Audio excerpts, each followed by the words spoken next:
मेरी तरफ से तौकीर टीवी देखने और सुनने वाले तमाम दोस्तों को अस्सलाम वालेकुम। मोहतरम नाजरीन, आज हम आपको ले जाने वाले हैं एक ऐसी वादी की सैर पर जिसे चांद की वादी कहा जाता है, जो अपने सुनहरी रतीले इलाके के लिए जानी जाती है। ये वादी दुनिया के सबसे मशहूर सियाहती मकामात में से एक है, जहां लोग अपनी मेहमान नवाजी के लिए जाने जाते हैं। कहा जाता है ये वो शहर है जिसका जिक्र कुरान मजीद में गुमशुदा शहर के तौर पर आया है, जहां कौम इरम आबाद थी, जिन पर अल्लाह का अजाब आया और ये शहर हस्ती से मिट गया। कौम इरम का कौम आद से क्या ताल्लुक़ था? यहाँ कौन से नबी मबऊस हुए? जी हाँ दोस्तों, मैं बात कर रहा हूँ वादी रम की। आज हम आपको वादी रम के बारे में दिलचस्प तहकीक पर मबनी मालूमात बताएंगे, जो आज से पहले उर्दू में यकीनी तौर पर आपने पहले कभी नहीं सुनी होगी, और आज से पहले वादी रम का जिक्र भी आपने कम ही सुना होगा। आज हम आपको कौम आद के किस्से से लेकर शद्दाद की जन्नत तक वादी रम की तारीख में गुम चंद ऐसे हक़ाइक़ बताएंगे जो हमारी इस्लामी तारीख से जुड़े हुए हैं। इसके अलावा जदीद दौर के चंद अजीबोगरीब हक़ाइक़ और मालूमात भी आज की हमारी इस वीडियो का हिस्सा होने वाली है। वीडियो को आखिर तक देखिएगा।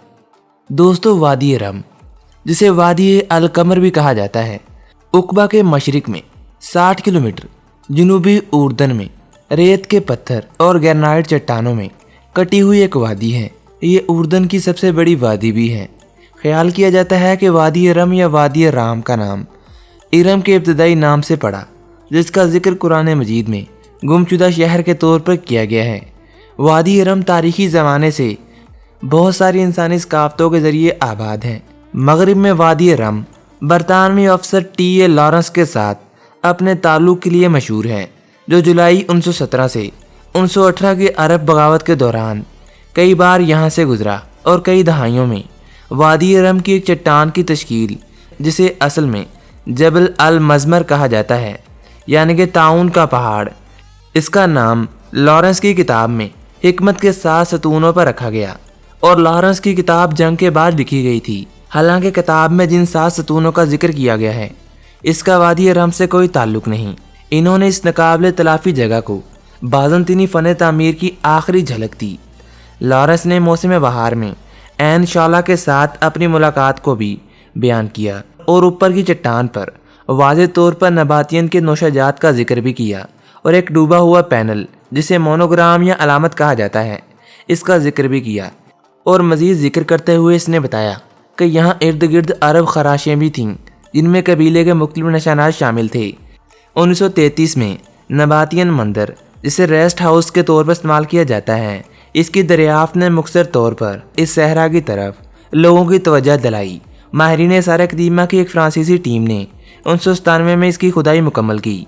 ये इलाका वादी रम की मरकज़ी वादी पर मरकूज़ है, और उर्दन में सबसे ज़्यादा बुलंदी पर वाक़या जबल यहीं मौजूद है, यानी कि पहाड़ यहीं मौजूद है, जिसे जबल अम अदमी कहा जाता है, जो 1840 मीटर बुलंद है। ये तकरीबन 6040 फीट बनता है। इसकी डेटा रेटिंग बताती है कि ये 1854 मीटर था, लेकिन ये अब कम होकर 1840 मीटर बन चुका है, जो कि वादी रम के गांव से तकरीबन 30 किलोमीटर जनूब में वाक़ है। यहाँ वाज़ेह दिन पर बहीरा अहमर और सऊदी सरहदों को ऊपर से देखना मुमकिन है।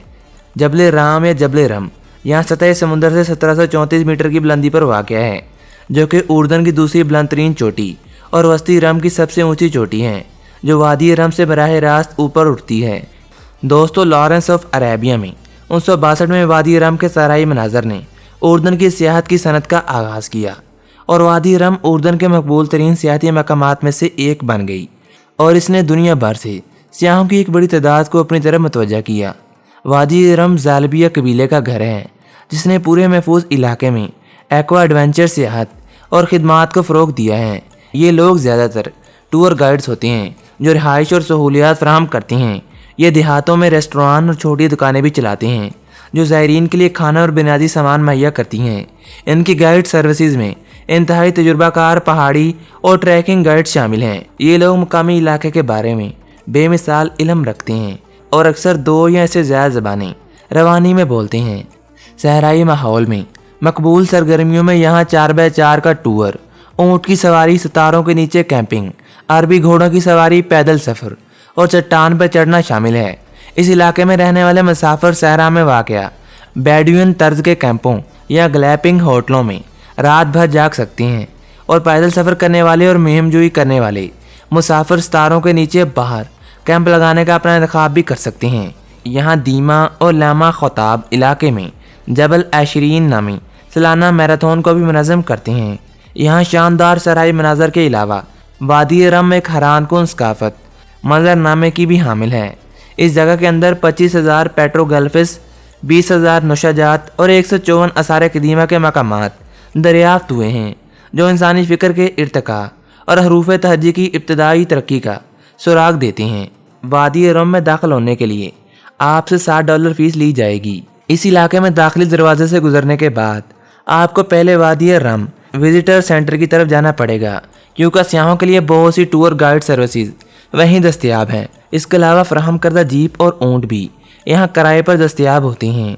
जानवरों और इंसानों की अलामतें और तस्वीरें यहाँ तख्लीक करदा कदीम तरीन खतूत में शुमार होती हैं।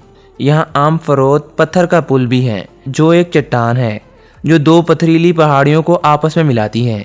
अगर आप यहाँ से गुजरने की दिलचस्पी रखते हैं तो आपकी जिस्मानी हालत फिट होना ज़रूरी है। दोस्तों, बेदवियन वादी रम के मकामी लोग हैं और ये लोग इंतहाई मेहमान नवाज माने जाते हैं जो कभी आपके रहनुमा बनकर आपको खुश करेंगे और कभी आपकी मदद करके आपका दिल जीत लेंगे।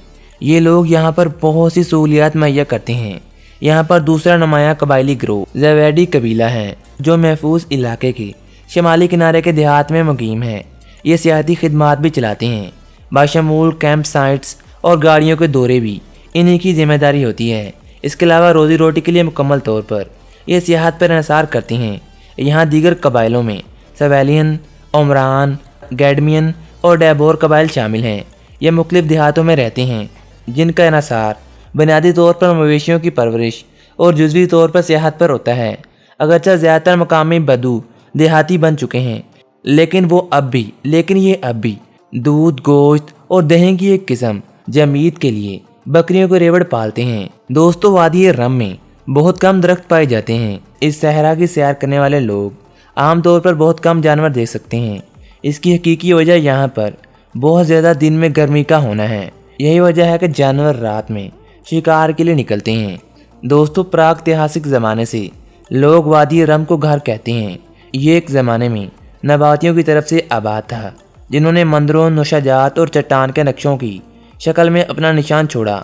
और खजाली वादी नबातात एंजिंग के लिए मशहूर है जिसमें इंसानों और जानवरों की नुमाइश होती है। दोस्तों, अगर जिक्र हो कौम इरम का तो कौम इरम का ताल्लुक़ कौम आद से था और वो इरम नामी किसी बस्ती में रहते थे। वो बस्ती बड़े सतूनों वाली थी और अमाद जमा है अमद की, और अमद के मैनी है सतूनों के। आद के नाम से 2 कौमें गुजरी हैं, एक आदे कदीमा या फिर आदे इरम। ये आद बिन औज बिन इरम बिन साम और बिन नूह की औलादों में से थे। इनके दादा की तरफ मंसूब करके इन्हें आदे इरम कहा जाता है।